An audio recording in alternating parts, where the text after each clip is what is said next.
सबसे पहले शुरू कर लेते हैं हमारी कवर स्टोरी।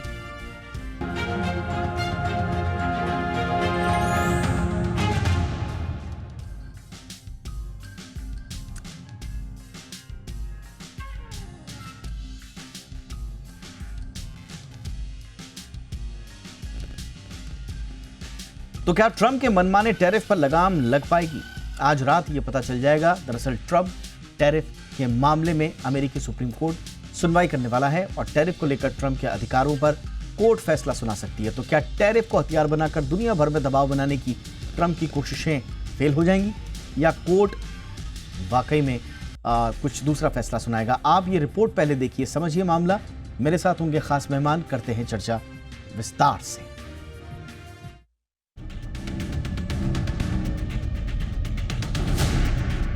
ट्रंप टैरिफ और ग्लोबल टकराव के त्रिकोणीय संकट के चलते पूरी दुनिया हलकान है। खुद ट्रंप टैरिफ के मामले में लगातार एक तरफा फैसला लेते जा रहे हैं, लेकिन उनके इस फैसले से अमेरिका में ही विरोध के स्वर भी उठ रहे हैं, जिनके चलते मामला अब अमेरिकी सुप्रीम कोर्ट जा पहुंचा है। क्या वाकई टैरिफ पर ट्रंप के फैसले वाजिब हैं या फिर ट्रंप टैरिफ को नाक की शान बना बैठे हैं और उन्हें लगता है कि वो जैसा चाहेंगे वैसा ही होगा? हालांकि आज देर रात अमेरिकी सुप्रीम कोर्ट इस बात को साफ कर देगा कि ट्रंप के टैरिफ की नीति सही है या गलत। रूस से रूठे ट्रंप अब रूसी तेल कारोबार पर टैरिफ की तलवार चलाना चाहते हैं।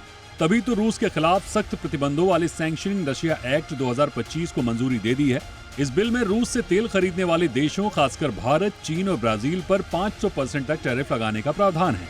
सीनेटर लिंडसे ग्राहम का कहना है कि इस बिल को सीनेट में 80% सांसदों का समर्थन हासिल है, तो मतलब साफ है इस एक्ट के पास होने की राह बेहद आसान है और इस बिल के पास होते ही ब्रिक्स देशों की मुश्किलें बढ़ सकती हैं। तो चलिए ये भी समझने की कोशिश करते हैं कि आखिरकार ट्रंप के टैरिफ टेरर का मकसद क्या है। ट्रंप 500% के भारी भरकम टैरिफ को हथियार बनाकर रूस पर दबाव बनाना चाहते हैं ताकि रूसी तेल कारोबार पर नकेल कसी जा सके। इसके अलावा डॉलर की बादशाहत को बनाए रखना भी ट्रंप का मकसद है।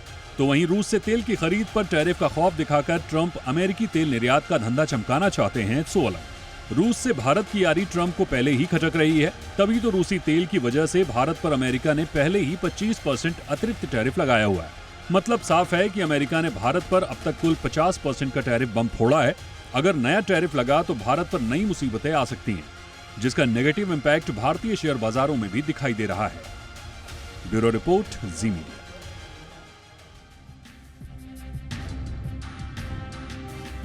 खास मेहमान हमारे साथ जुड़ चुके हैं। अजय दुआ सर हमारे साथ जुड़ चुके हैं, पूर्व कॉमर्स सेक्रेटरी और अब आर्थिक मामलों के आप जाने माने जानकार और स्तंभकार भी हैं। गुड इवनिंग सर, बहुत बहुत स्वागत है आपका।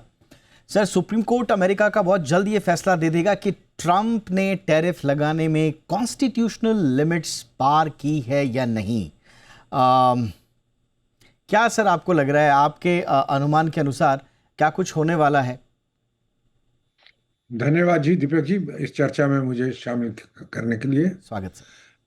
आपको ये क्या होगा, कोर्ट का मामला है, थोड़ा कठिन होता है कि एंटीसिपेट करना, पर मैं इतना कहना चाहूँगा कि आपको पता ही है जो अमेरिका में सारे जजेस भी पार्टी लाइन के ऊपर अपॉइंट किए जाते हैं। अब ट्रम्प साहब के जो नॉमिनीज हैं शायद वो मेजॉरिटी में है।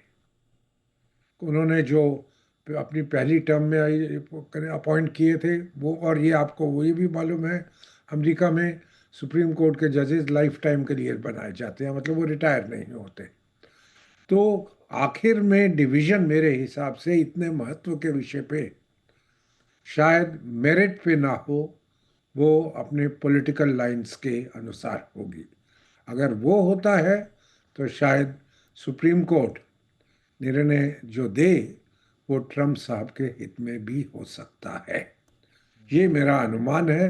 पर अगर वो मेरिट पे देना चाहें, और मेरिट का मतलब कि ट्रंप साहब को ये अधिकार है कि नहीं, तो मैं ये कहना चाहूँगा कि टैरिफ लगाने का प्रावधान जो है अमेरिका कॉन्स्टिट्यूशन में, ये कांग्रेस के ऊपर, कांग्रेस को दिया गया है, मतलब उनके सेनेट और हाउस ऑफ रिप्रेजेंटेटिव्स को, दोनों को मिला के। पर अगर सिक्योरिटी कारण कोई देश की सुरक्षा का कोई विषय आ जाता है तो इमरजेंसी में जरूर प्रेसिडेंट साहब कुछ ऐसे कदम ले सकते हैं।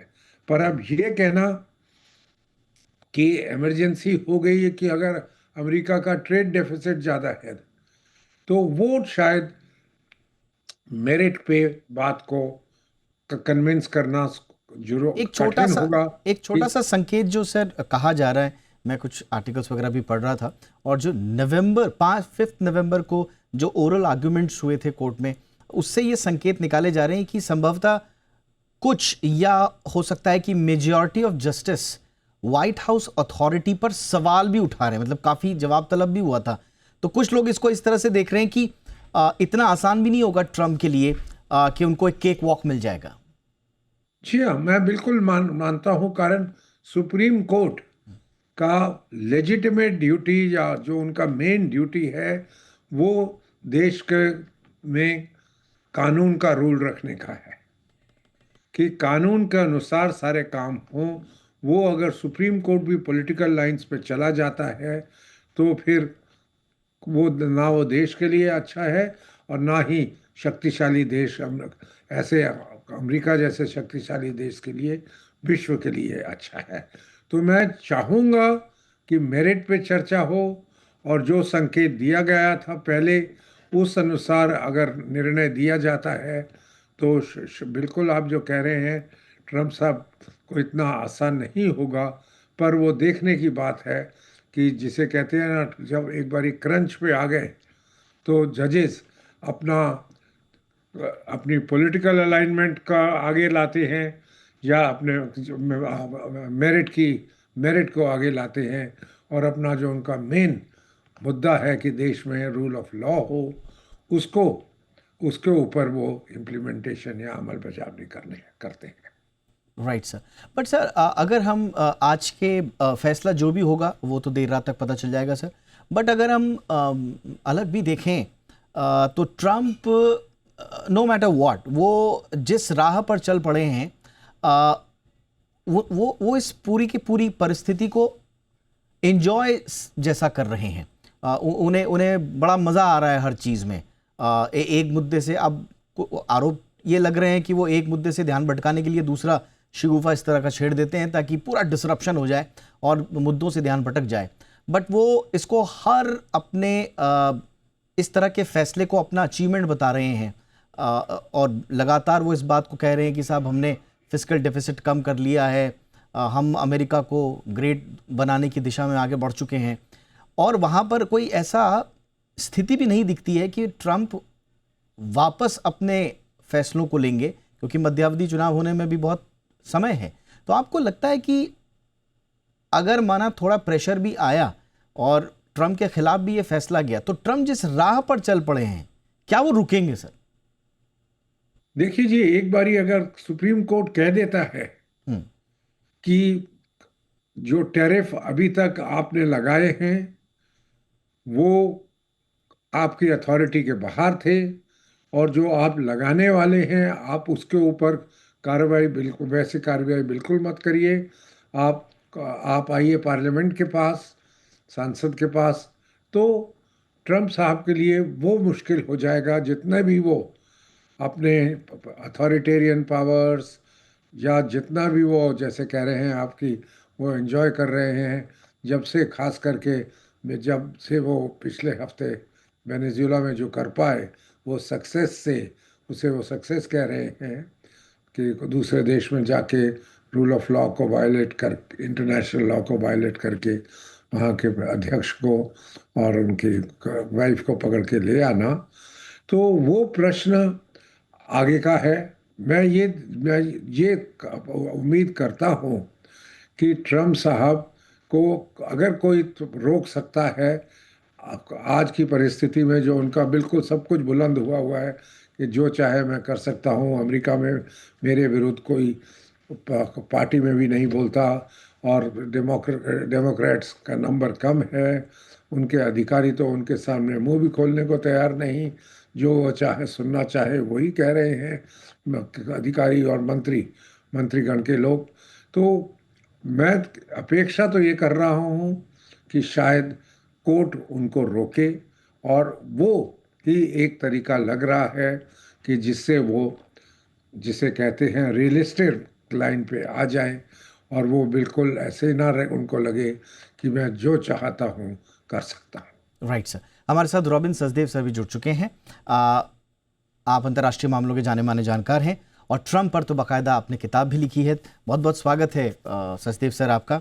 सचदेव सर, हम चर्चा कर रहे थे कि आज कोर्ट में क्या होगा। कुछ संकेत जो मिल रहे हैं, जो नवंबर 5 की जो ओरल आर्ग्यूमेंट्स थे, उसमें ऐसा लग रहा है कि व्हाइट हाउस की पावर्स को लेकर मेजॉरिटी ऑफ जजेस कुछ सख्त सवाल पूछ सकते हैं ट्रंप से और ट्रंप के वकीलों से। दूसरा, इलिनॉइस केस का बार बार हवाला दिया जा रहा है, जिसमें कोर्ट ने नेशनल गार्ड डिप्लॉयमेंट को 6-3 से रोक दिया था।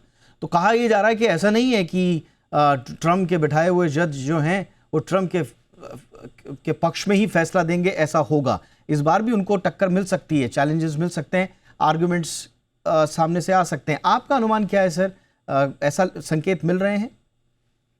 Definitely yes. देखिए, 2-3 चीजें हैं।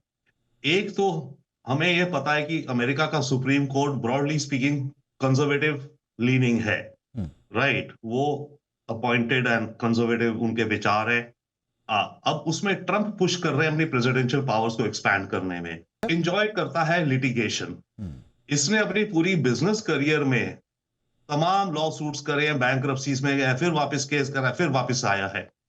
तो अब की बार भी यस, चांस ये है, दिखता है कि शायद सुप्रीम कोर्ट कुछ अंकुश लगाएगा, कुछ नैरोली डिफाइन करेगा। पर जो भी सुप्रीम कोर्ट करेगा, अगर इसके खिलाफ जाता है, चांस दिख रहा है कि काफी हद तक खिलाफ जाएंगे काफी चीजें। ये अलग रास्ते से वापस आना चाहेगा। एक रास्ता जो ये सोच रहे हैं इसके एडवाइजर्स कि हम एक लाइसेंसिंग फी का शब्द है, फी नहीं, लाइसेंसिंग एक शब्द है उस स्टैट्यूट में जो कि प्रेसिडेंट की पावर में है। तो ये क्या करेंगे, अगर इन्होंने कहा कि आप टैरिफ नहीं इसे कर सकते, तो ये कोशिश करेगा कि लीगली डिफाइन करेगा कि हम लाइसेंसिंग करेंगे of the imports that come into America. उसमें ओपिनियन, लीगल ओपिनियन डिवाइडेड है, बट प्रेसिडेंट ट्रंप और इसकी जो लीगल टीम है वो उस आर्ग्यूमेंट को पुश करने की तैयारी कर रहे हैं। बट ये होगा यस कि अगर आज सुप्रीम कोर्ट ने कह दिया कि ये पावर टैरिफ्स की प्रेसिडेंट की उस इमरजेंसी ऑथराइजेशन में नहीं है, ये पावर्स कांग्रेस की हैं, अब फिर ट्रंप चाहे जो भी कर लेगा, उसमें ये इतने बड़े टैरिफ्स इस तरह से नहीं लगा पाएगा, क्योंकि टैरिफ जो है वो लगता है प्रोडक्ट की कॉस्ट या वैल्यू पे, राइट। लाइसेंसिंग का जो सिस्टम है वो बहुत अलग सिस्टम है। लाइसेंसिंग फी आप कैसे डिसाइड करोगे इत्यादि। तो एक तो वो पूरा माहौल बनता दिख रहा है। दूसरा है कि अब क्लेम्स आएंगे। जो एस्टिमेट है करीब 150 से 200 बिलियन डॉलर की टैरिफ से एक्स्ट्रा कलेक्ट कर चुके हैं, जो नई टैरिफ पॉलिसी आई लिबरेशन डे के बाद से। तो अब वो वापस होगी, पर उसके अलावा 150-200 बिलियन के अलावा बहुत सारे और सूट आएंगे, कंपनी सू करेंगी कि भाई हमने काफी कुछ और भी लॉस करा है। केवल ये नहीं कि हमने आपको टैरिफ में ज्यादा पैसा दे दिया, यूएस गवर्नमेंट को हमें पैसा वापस चाहिए, हमें वो पैसा इंटरेस्ट के साथ वापस चाहिए। ओके, हमारे कॉन्ट्रैक्ट्स कितने हमें तोड़ने पड़े, हमने कितनी अपनी सप्लाई चेन बदल दी, हमने वियतनाम से उठा के अपनी प्रोडक्शन कहीं और ले आए। तो बहुत ही बड़ा पैंडोरास बॉक्स खुलेगा। तो उसके चलते ये सुप्रीम कोर्ट, क्योंकि सिंपैथेटिक है ट्रंप के और विचारधारा भी इनकी है कि गवर्नमेंट का सही स्मॉल होना चाहिए, उसके चलते ये सुप्रीम कोर्ट हो सकता है ट्रंप को ऐसी रूलिंग दे जिसमें इसको पूरा सेटबैक ना मिले, बट काफी सेटबैक मिले। ओके, बट फिर भी ट्रंप वापस आकर के कोई कानूनी दांव पेच जरूर करेगा। ये ट्रंप की जिंदगी रही है। उसने अपने सारी अपनी कॉर्पोरेट लाइफ आप उसकी देखिए, उसने यही करा है। And he is very combative. जो आप बात कर रहे थे ना कि उसे मजा आता है, ही इज कॉम्बैटिव। उसे इस तरह के स्टैंड ऑफ में मजा आता है। राइट। तो आई डोंट एक्सपेक्ट कि ये कहानी यहाँ खत्म हो जाएगी। सुप्रीम कोर्ट का जो भी डिसीजन आएगा बहुत ही दिलचस्प होगा। बट सर, अगर दुआ सर, अगर कोर्ट टैरिफ्स को अपहोल्ड करती है, तो जो फ्यूचर प्रेसिडेंट्स होंगे अमेरिका के, उनकी पावर जो है वो बार बार कहा जा रहा है कि बहुत ज़्यादा बढ़ जाएगी। कोर्ट को आगे का भी देखना है ट्रंप के साथ साथ, नंबर 1। नंबर 2, कोर्ट बार बार अपनी तरफ से भी ये चिंता जाहिर कर चुका है कि कहीं अनलिमिटेड पावर्स तो ट्रंप साहब क्लेम तो नहीं कर रहे हैं वो हम और वो हमारे ज़रिए हो। तो जो सर कह रहे हैं कि शायद कोर्ट इस बात का भी ध्यान रखेगी, लेकिन क्योंकि लीनिंग टूवर्ड्स ट्रंप है तो हो सकता है कि उसको बहुत ज़्यादा नाराज़ भी ना करें। तो ऐसे बीच का रास्ता अगर निकला तो जो जो अभी सर कह रहे थे कि no matter what Trump will fight again, will fight back, है ना, तो आपको लग रहा है कि वो चुपचाप बैठेंगे कोर्ट का फैसला अगर हल्का सा लेश मात्र भी उनके खिलाफ गया? हाँ, वो पर्सनालिटी ऐसी नहीं है कि कोई भी चीज वो बाहर की जो एक बारी उनके विरुद्ध जाती है वो उसको मान्य कर लेते हैं।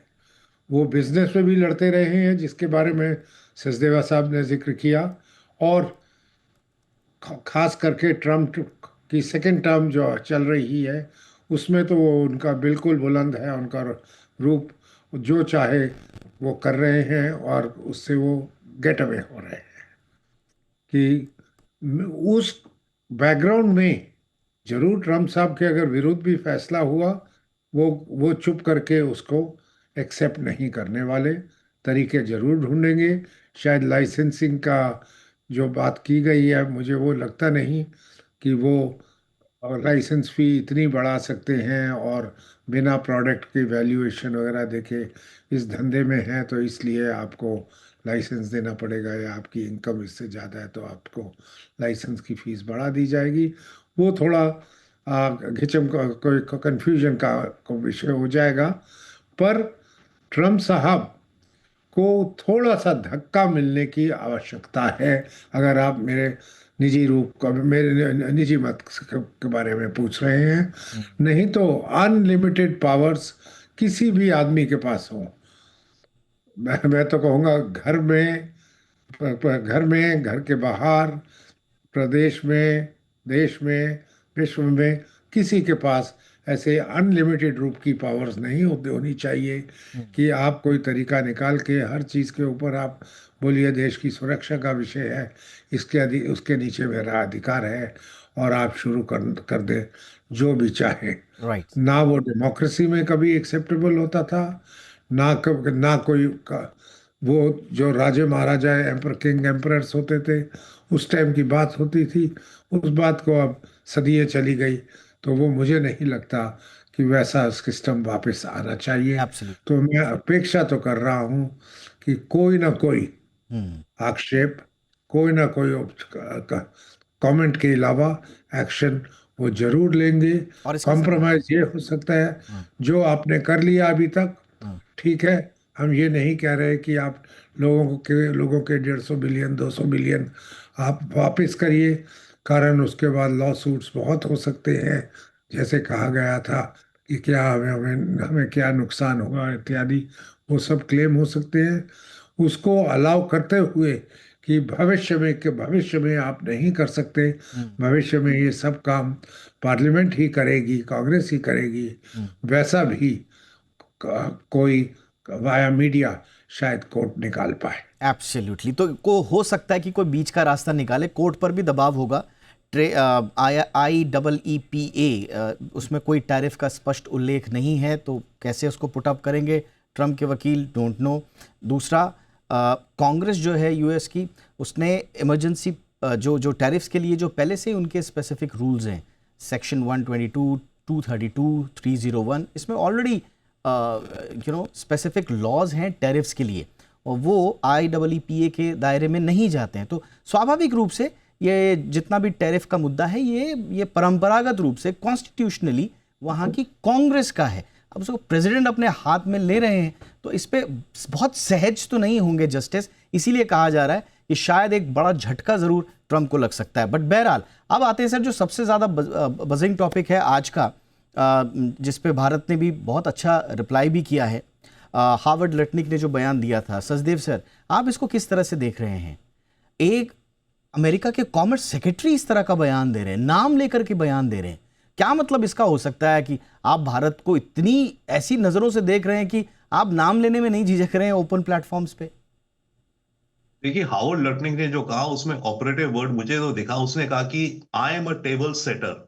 ट्रंप कहता है कि मैं दुनिया का सबसे अच्छा टेबल सेटर हूं। टेबल सेटर वॉल स्ट्रीट की लैंग्वेज और व्हीलर डीलर और पावर गेम्स में होता है कि वो पर्सनालिटी जो सारे अलग अलग पार्टीज को इकट्ठा ले आए, कन्विंस करके, परसुएड करके, हाथ मरोड़ के टेबल पे बैठा दे, सब आपस में बैठे ताकि कोई डील बने। नाउ द इशू इज, मेरा ये मानना है कि हार्वर्ड लटनिक ने टेबल ठीक नहीं सेट करी थी ना। ये जो हमें सर्व कर रहे थे रेसिपी या मेन्यू था इनका कि इस टेबल पे आइए, वो मेन्यू हमारे लिए एपेटाइजिंग नहीं था।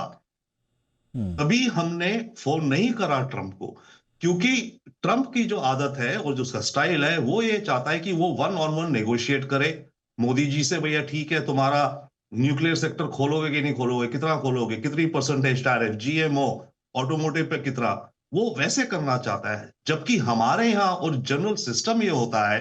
तो आप कह रहे हैं सर कि जो लटनिक कह रहे हैं कि मोदी जी ने फोन नहीं किया इसीलिए ट्रेड डील नहीं हुई, तो सच में क्या मोदी जी ने चूज किया नहीं करना फोन?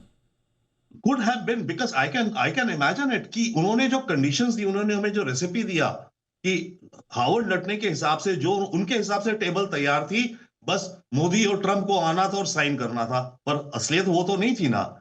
हम उन कंडीशंस, काफी कंडीशंस पर एग्रीबल नहीं थे।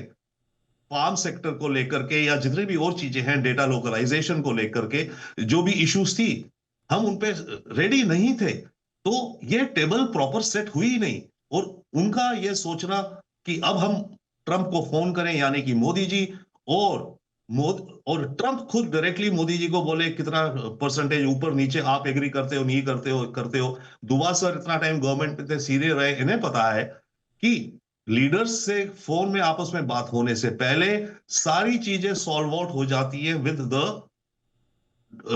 The bureaucrats and senior officials. हर चीज एग्री हो जाती है, तभी जाकर के दोनों लीडर्स बात करते हैं।